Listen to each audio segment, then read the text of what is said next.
Did you know, in the Union Budget 2023, the Indian government allocated more than 990 crore rupees for India's G20 presidency. The central government has already spent more than 50 crore rupees on outdoor adverts from December 2022 to April 2023, according to a News Laundry report. The much anticipated event of the year is nearly here. This weekend, India will host some of the world's wealthiest and most influential leaders at the G20 Summit in New Delhi. But what makes the G20 Summit so noteworthy? And why are these global leaders coming to India? Let's find out. The G20 members comprise 19 countries and the European Union as a bloc. This composition may change if the African Union, a grouping of 55 African states, gains membership, a topic slated for discussion at this year's summit. So what sets the G20 summit apart? The financial crisis of the 1990s, which had a significant impact on several countries, led the already established Group of Seven or G7, Canada, France, Germany, Italy, Japan, the UK, the US, and the European Union, to create a dialogue with other significant economic powers.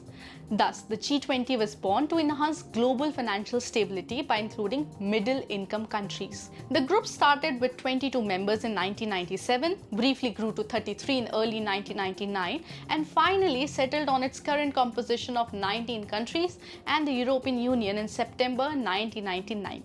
Today, the G20 represents about two-thirds of the world's population, roughly 85% of the global economy, and more than 75% of the world's trade.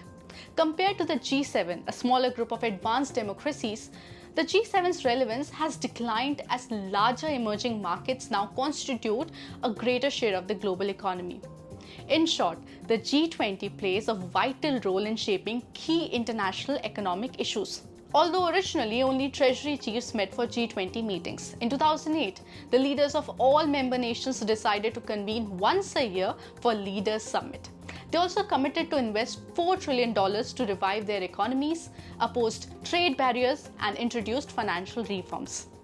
Since then, topics like the covert Iranian nuclear facility, a partial ceasefire in Syria, the COVID-19 pandemic, and the conflict in Ukraine have been on the agenda.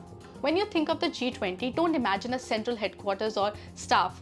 Instead, picture member countries with leadership rotating annually. India currently holds the presidency from December 1st, 2022 to November 30th, 2023. Brazil will assume the G20 presidency in 2024, followed by South Africa in 2025.